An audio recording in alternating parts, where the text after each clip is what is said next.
The House will be in order.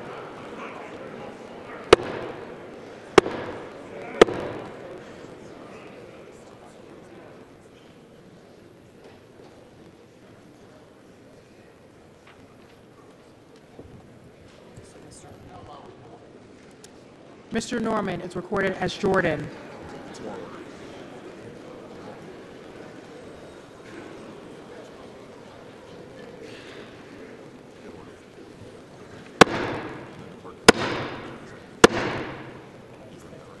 House will be in order.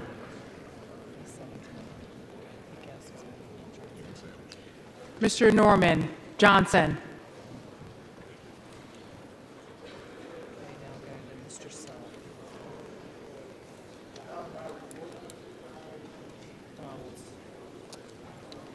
Mr. Self is recorded as Donalds. Mr. Self, Johnson.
The tellers agree in their tallies that the total number of votes cast is 434, of which the Honorable Mike Johnson of the state of Louisiana has received 218.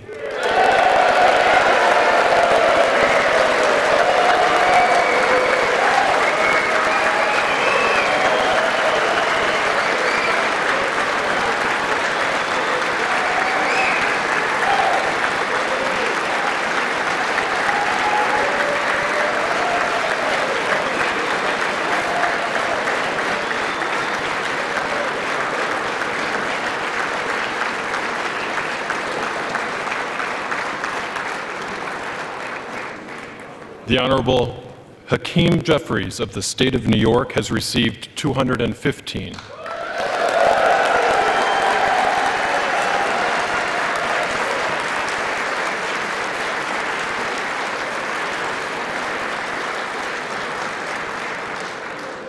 And the Honorable Tom Emmer of the State of Minnesota has received 1.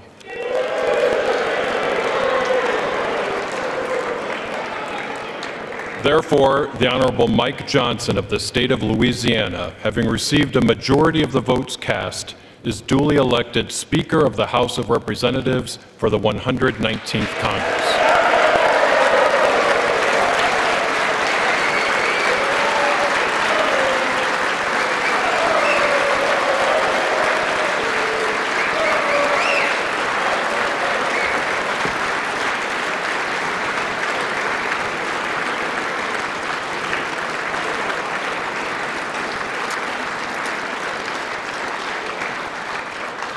The clerk appoints the following committee to escort the Speaker-elect to the chair. The gentleman from Louisiana, Mr. Scalise. The gentleman from New York, Mr. Jeffries. The gentleman from Minnesota, Mr. Emmer. The gentlewoman from Massachusetts, Ms. Clark. The gentlewoman from Michigan, Mrs. McLean. The gentleman from California, Mr. Aguilar. The gentleman from North Carolina, Mr. Hudson. The gentleman from California, Mr. Liu. The gentleman from Oklahoma, Mr. Hearn. The gentleman from Colorado, Mr. Neguse. The gentleman from Utah, Mr. Moore. The gentlewoman from Washington, Ms. Delbene. The gentlewoman from Indiana, Mrs. Houchin. The gentleman from New York, Mr. Morelli. The gentleman from Pennsylvania, Mr. Reschenthaler. The gentlewoman from Michigan, Mrs. Dingell. And the members of the Louisiana delegation, Mr. Higgins, Ms. Letlow, Mr. Carter, and Mr. Fields. The committee will retire from the chamber to escort the Speaker-elect to the chair.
benefits or cut nutritional assistance from children and families in order to pay for massive tax breaks for billionaires and wealthy corporations.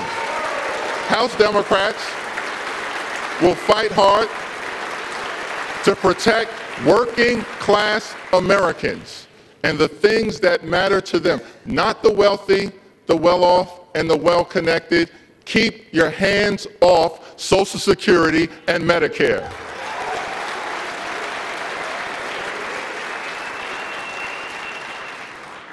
Over the last 4 years, it's been a great honor for us to work alongside President Joe Biden and Vice President Kamala Harris, whose administration rescued the economy from a once-in-a-century pandemic, delivered historic infrastructure investments, created more than 15 million good-paying jobs, enacted common-sense gun safety legislation for the first time in 30 years, provided life-sustaining health insurance to veterans suffering from toxic exposure, championed the largest investment in combating the climate crisis in the history of the world, which we will defend, and brought down the high price of life-saving prescription drugs for millions of Americans. Thank you, President Biden and Vice President Harris, for your powerful, principled, and purposeful public service. Thank you.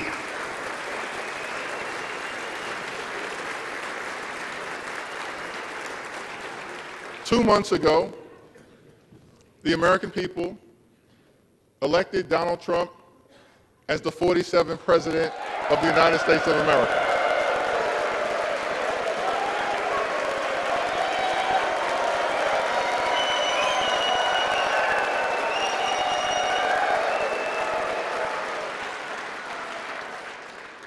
Thank you for that very generous applause. It's okay. There are no election deniers on our side of the aisle.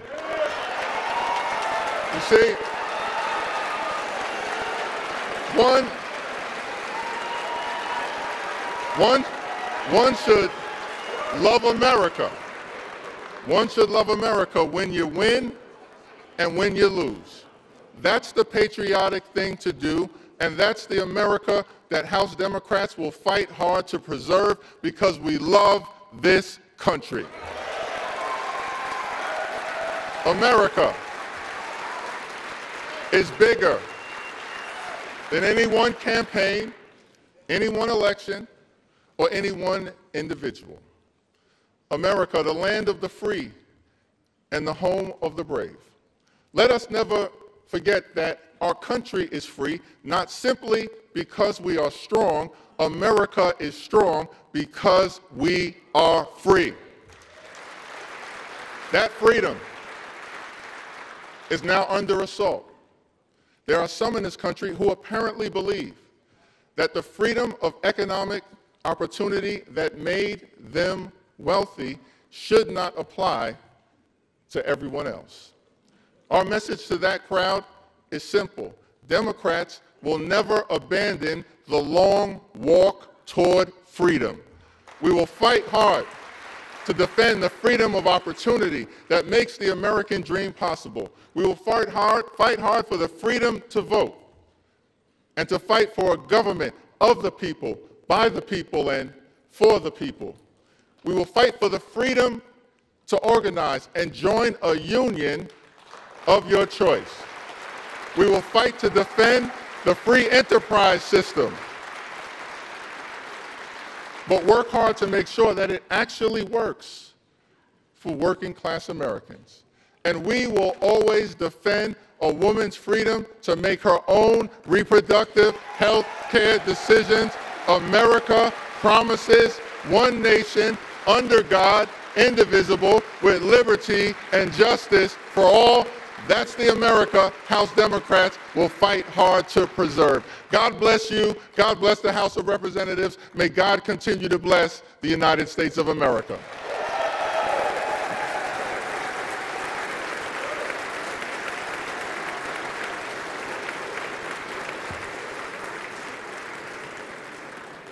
It is now my responsibility to present the gavel to the gentleman from the great state of Louisiana,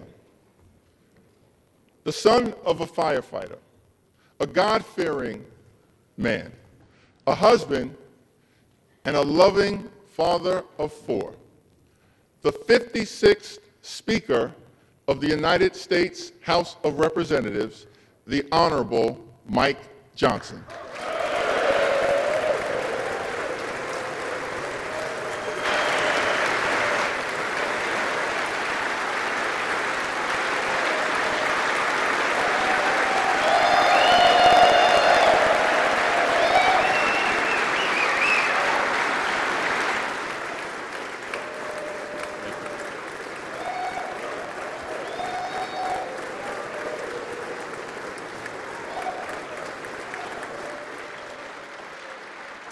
Thank you.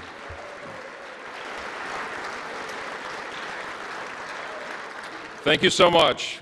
Thank you, Leader Jeffries, all of our treasured colleagues here in the House.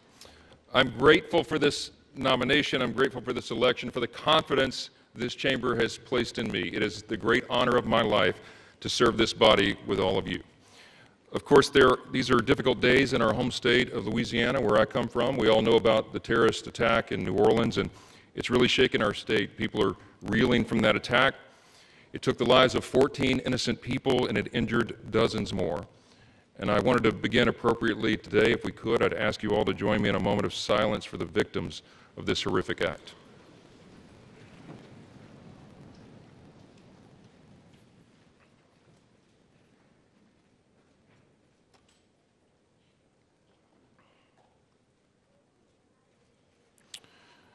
Thank you.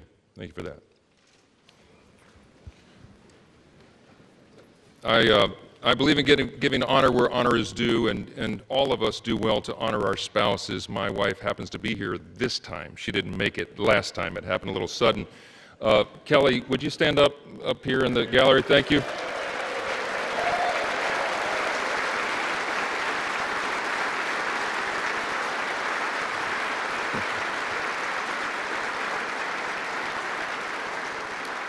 And we have our 4 children here, Hannah, Abby, Jack, and Will. We all stand up just really quickly. Come on.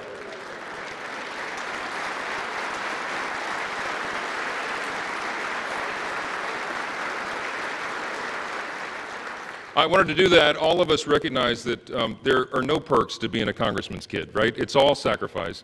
And our spouses put up with so much, endless hours in travel and all the responsibilities upon us. And we're good to remind them how important they are to us and how we could not do the job without them. And so it's appropriate for all of us to do that. Thank you guys.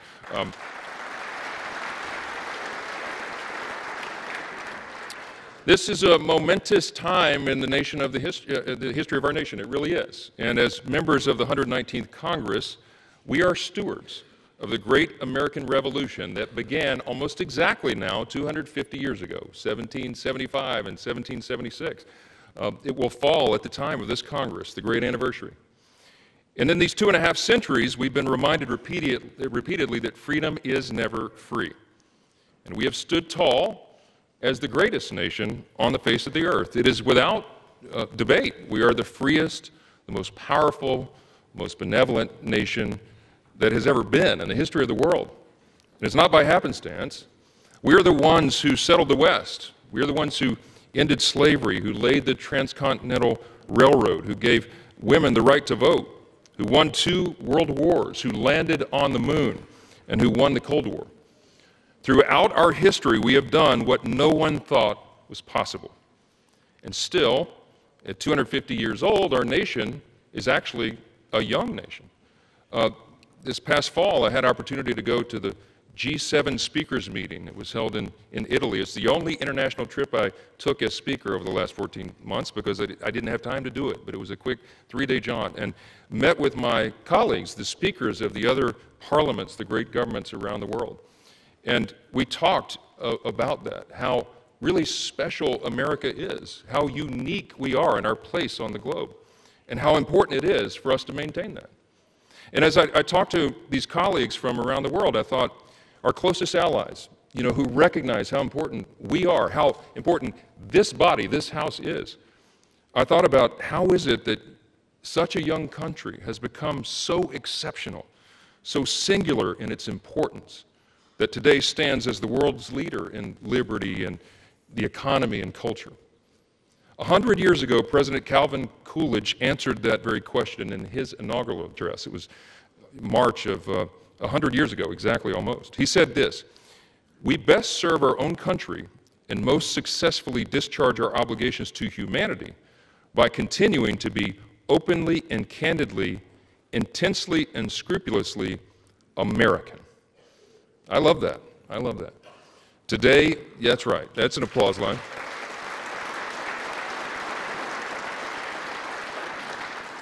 Today, my friends, our nation is the envy of the world. Why?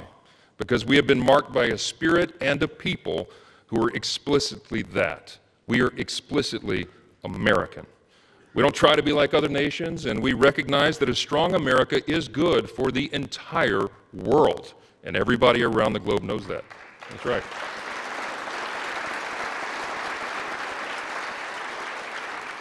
We also recognize that the core principles that made America what we are must still be preserved today. The principles, I call them the 7 core principles of American conservatism, but it's really the 7 core principles of the nation itself.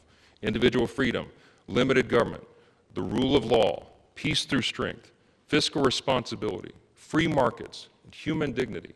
These are the ingredients, the things that made us who we are. And in America, we know that human flourishing is best achieved by adherence to time-tested truths. We could list a number of those simple truths. Here's a couple. It's better to give a hand up than a hand out. That innovation thrives when bureaucracy dies.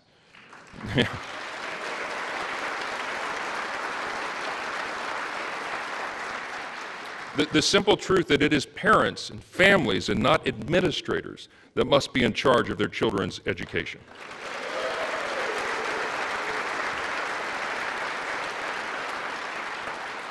The path of prosperity has long been paved with policies that put America and Americans first. And that is what we will champion in the 119th Congress.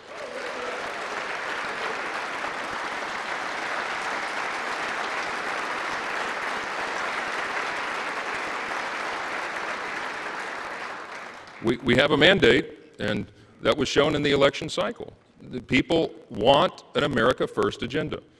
They do. Sadly, for the past 4 years of divided government, too many politicians in Washington have done the opposite. Open borders and overregulation have destroyed our cities and stifled innovation. Inflation and weak leadership have left Americans poorer, and they have placed our country in a perilous position. That's right. But in recent months, we've witnessed something happening, something that's really remarkable, a political moment in our modern history, a groundswell of Americans from every state, race, and religion who now demand that we put the interest of Americans first again, and we will, and we will.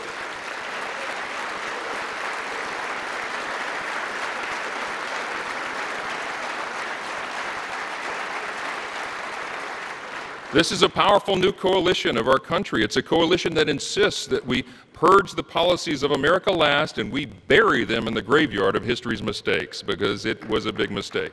To that end, this Congress will renounce the status quo and we will listen to the voices of the people. We will act quickly, and we will start by defending our nation's borders. That's the #1 priority. Yes.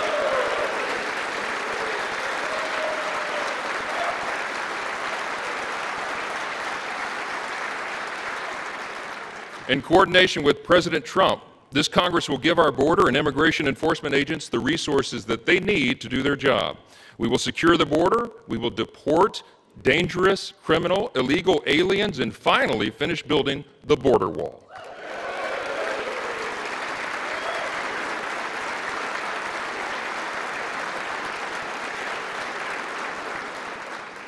You said you'd work with us on that, Hakeem. I'm counting on it.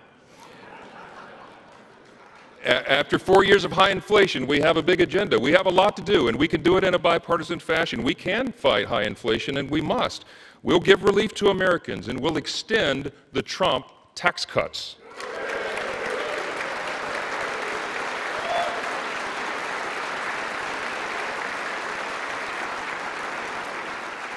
We're going to protect our industries from one-sided trade deals, and we're going to bring overseas investments back to America's shores. That's right. We'll defeat the harmful effects of inflation, and we'll make life affordable again for America's hardworking people.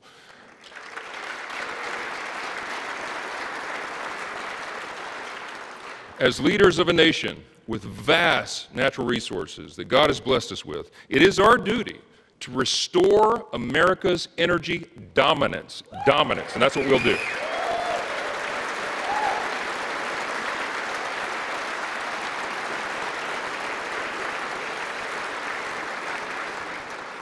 We have to apply common sense. We have to stop the attacks on liquefied natural gas, pass legislation to eliminate the Green New Deal, that funding.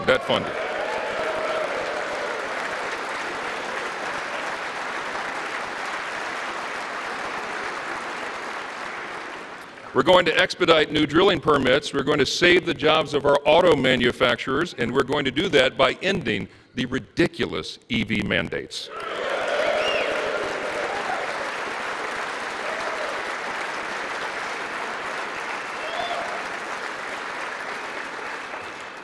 And as heirs to the American Revolution and the descendants of patriots who defied tyranny, in the coming months, we are going to pass legislation to roll back the totalitarian fourth branch of government known as the administrative state.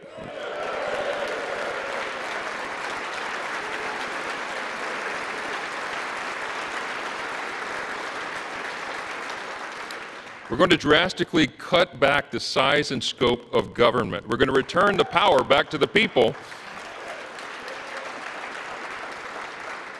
And in coordination with President Trump and his administration, we are going to create a leaner, faster, and more efficient federal workforce. We need to do that. Our people do not deserve to be ruled by millions of bureaucrats they've never voted for, never met, and can never hold accountable. They deserve a government that is led by those they've elected to lead. That is how Article 1 is supposed to work. That was the idea of the Congress, and we will return to that principle. The American people have called on us to reject business as usual and throw out the status quo. We must and we will heed their call.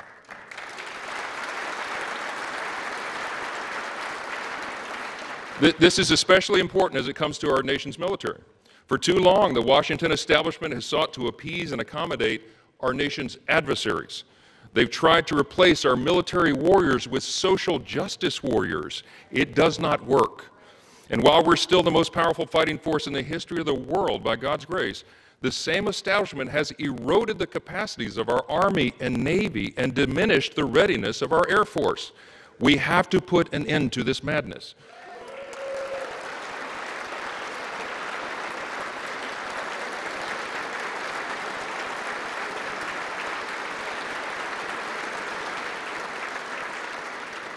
My friends and my colleagues, I think we should all unite in this idea. It is time now to reinstate fear in our enemies, refocus our mission on lethality, and realign our commitment to peace through strength right now.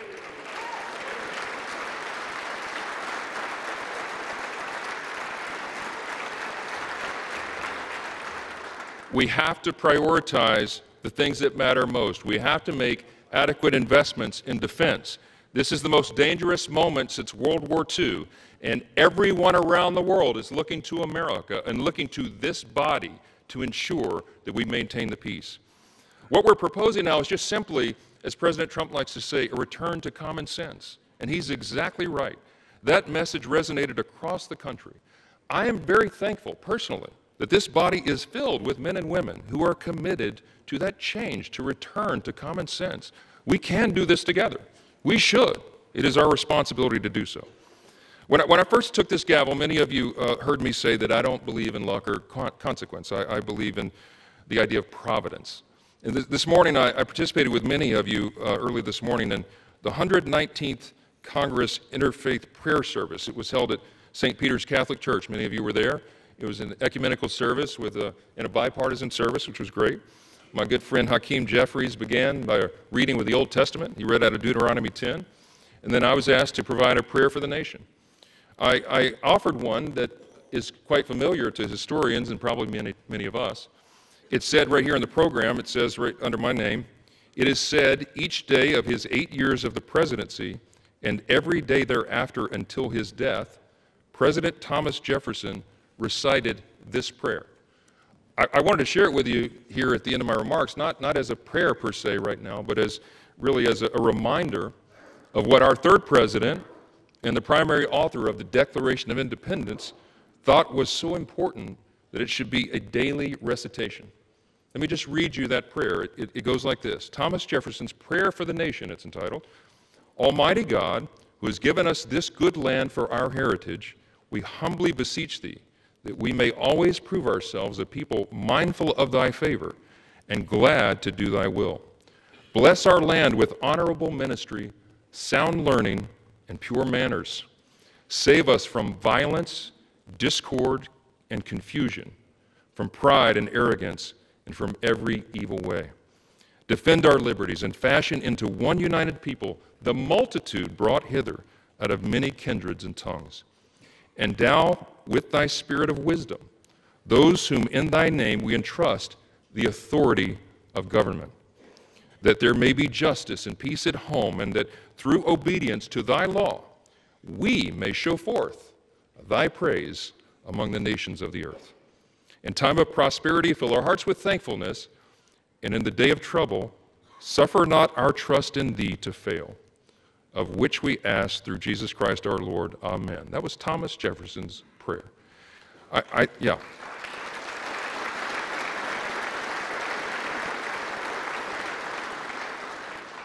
Suffer not our trust in thee to fail. We will not fail. We cannot fail. We are all in this together. Our nation is counting on us to band together and solve these problems and get this done. I've said before that I believe God has elevated each one of you, that's just my belief, to your positions of leadership. And it's an act of providence that you've all been placed in your specific roles in this specific moment at this historic time, at the 250-year inflection point of the greatest nation in the history of the world. It is no small thing.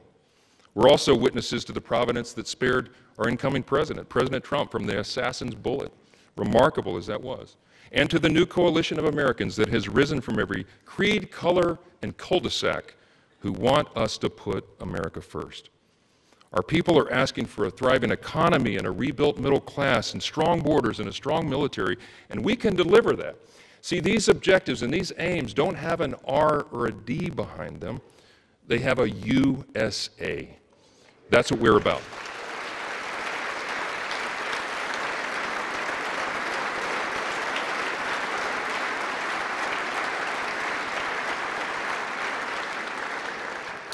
In just a few moments, we're all going to take an oath. It is the same one oath for one nation and under the banner of one great American flag. This is an opportunity for us to protect our shared American heritage, to maintain the conditions needed for self-government, and to defend what Hakeem said earlier, the rights to life, liberty, and the pursuit of happiness. Working together, we have the potential to be one of the most consequential Congresses in the history of this great nation, so long as we work together, we do the right thing, and we put America first. As we think about all we've accomplished in the past 250 years, we can only imagine what life will be like 250 years from now. Whatever the future may look like, if we do our jobs now, we can help ensure that our civic virtues will endure, that this nation will still be an example to all the world for its greatness and its example of self-government, and that in spite of our great challenges and even our disagreements and our healthy debates, this extraordinary institution, the People's House, will still be standing strong. Thank you all so much, and God bless America.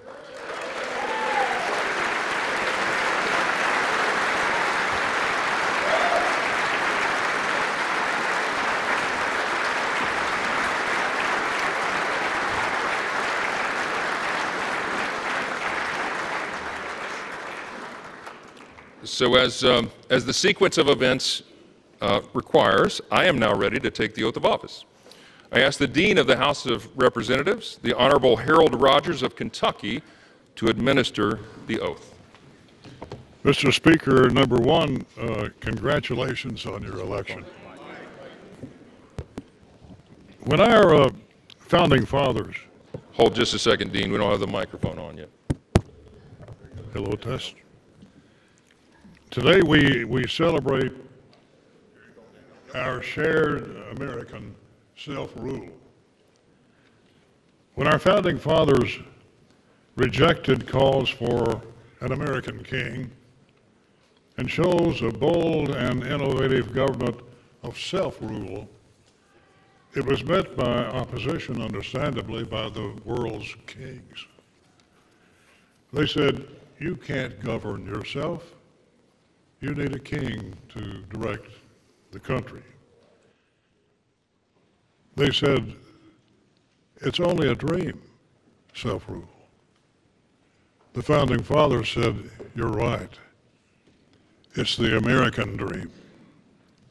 And thus our founders said that we should move on our own with our own leadership. The Speaker of the House is the critical protector and promoter of self-rule, the keeper of the dream, if you will. And we've elected this man from Louisiana to carry on our bold experiment in democracy and self-rule. So, sir, if you're ready to assume this awesome responsibility, please raise your right hand. Do you solemnly swear that you will support and defend the Constitution of the United States against all enemies, foreign and domestic, that you will bear true faith and allegiance to the same, that you take this obligation freely, that you take this obligation without any mental reservation or purpose of evasion, and that you will well and faithfully discharge the duties of the office on which you're about to enter, so help you God. I do. Congratulations, Mr. Speaker.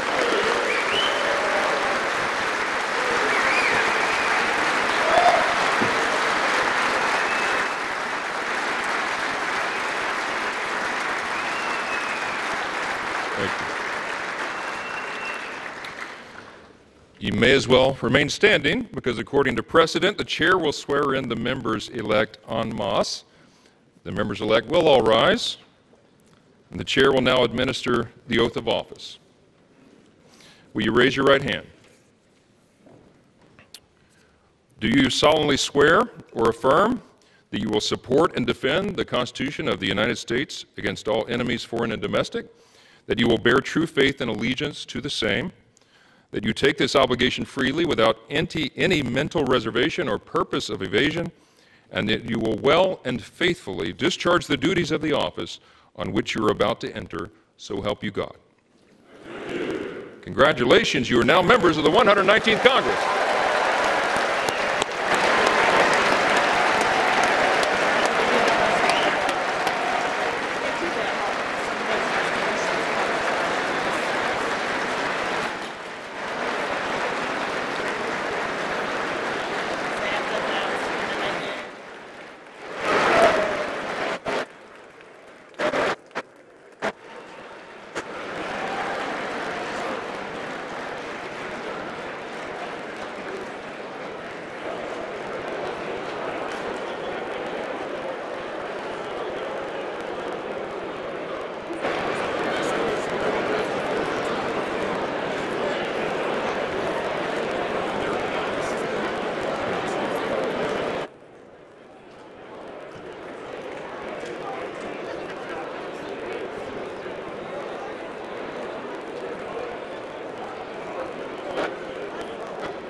The House come to order.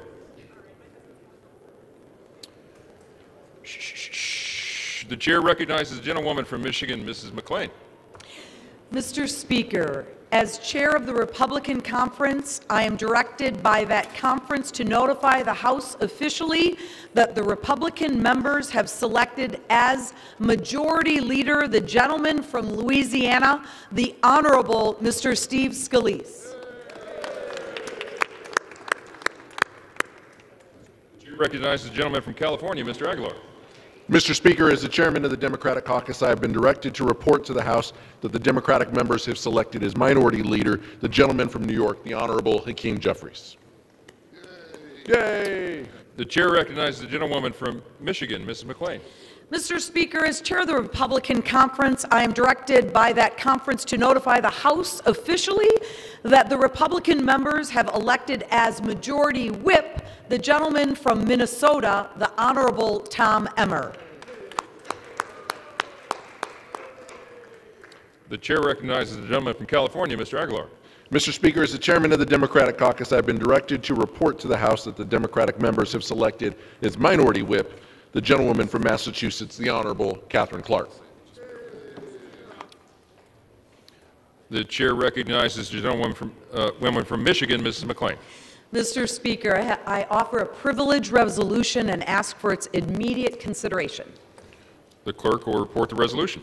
House Resolution 1, resolved that Kevin McCumber of the state of Illinois be and is hereby chosen Clerk of the House of Representatives, that William McFarland of the state of Maryland be and is hereby chosen Sergeant-at-Arms of the House of Representatives, and that Catherine Spendor of the Commonwealth of Virginia be and is hereby chosen Chief Administrative Officer of the House of Representatives. The gentlewoman from Michigan. Speaker, I yield to the gentleman from California, Mr. Aguilar, for the purpose of offering an amendment. Mr. Speaker, I offer an amendment to the resolution offered by the gentlewoman from Michigan. The clerk will report the amendment. Amendment offered by Mr. Aguilar of California, that Jamie Harrison of the state of South Carolina be and is hereby chosen Clerk of the House of Representatives, that Becky Cornell of the state of New York be and is hereby chosen Sergeant-at-Arms of the House of Representatives, and that Brooks Scannell of the state of Massachusetts be and is hereby chosen Chief Administrative Officer of the House of Representatives. The question is on the amendment offered by the gentleman from California. Those in favor say aye. Those opposed? No. The noes have it. The amendment is not agreed to. The question is on the resolution offered by the gentlewoman from Michigan. All those in favor say aye. Those opposed? No. The ayes have it. The resolution is agreed to, and without objection, the motion to reconsider is laid on the table. Pursuant to the provisions of Section 208A of the Legislative Reorganization Act of 1946, the chair appoints Reverend Dr. Margaret Gruen Kibben of the Commonwealth of Pennsylvania to act as and to exercise the duties of the chaplain of the House of Representatives effective today. The chair will now swear in the officers of the House.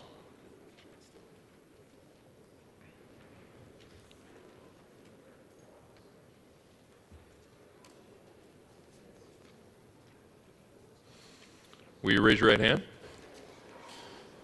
Do you solemnly swear or affirm that you will support and defend the Constitution of the United States against all enemies, foreign and domestic, that you will bear true faith and allegiance to the same, that you take this obligation freely without any mental reservation or purpose of evasion, and that you will well and faithfully discharge the duties of the office on which you are about to enter, so help you God?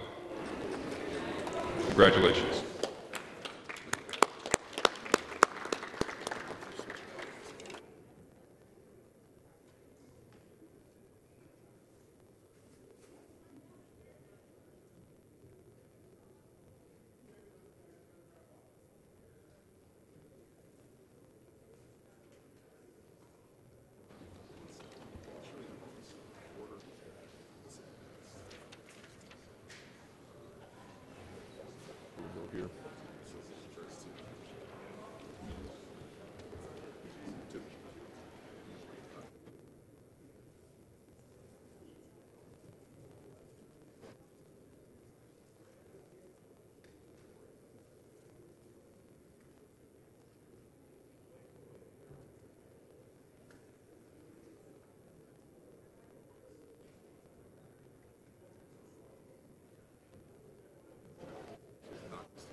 House will be in order.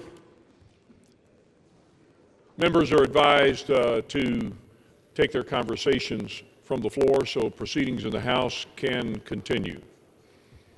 For what purpose does the gentleman from Louisiana seek recognition? Mr. Speaker, I offer a privileged resolution and ask for its immediate consideration. The clerk will report the resolution.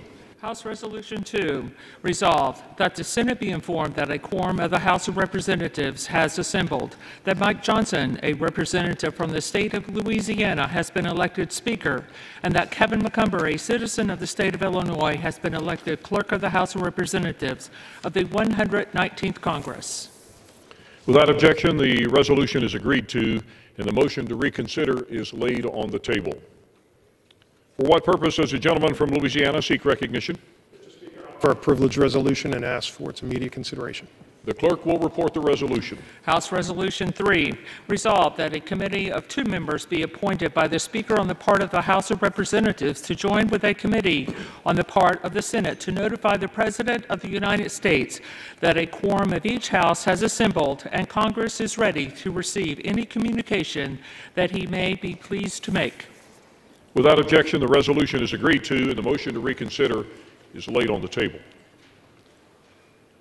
Without objection, pursuant to House Resolution 3, the Chair announces the Speaker's appointment of the following members to the committee on the part of the House to join a committee on the part of the Senate to notify the President of the United States that a quorum of each House has assembled and the Congress is ready to receive any communication that he may be pleased to make. The gentleman from Louisiana, Mr. Scalise, and the gentleman from New York, Mr. Jeffries.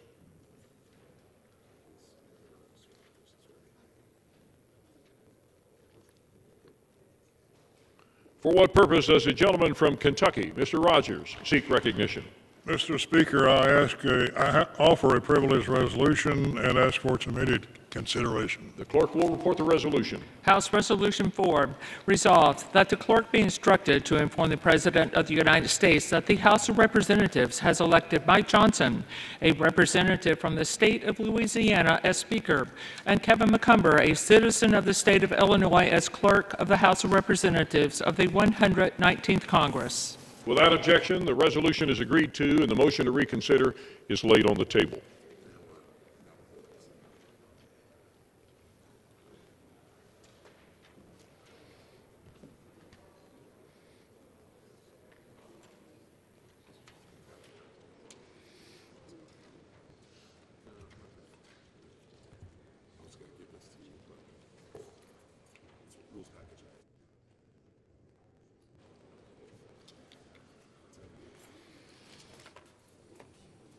One hour.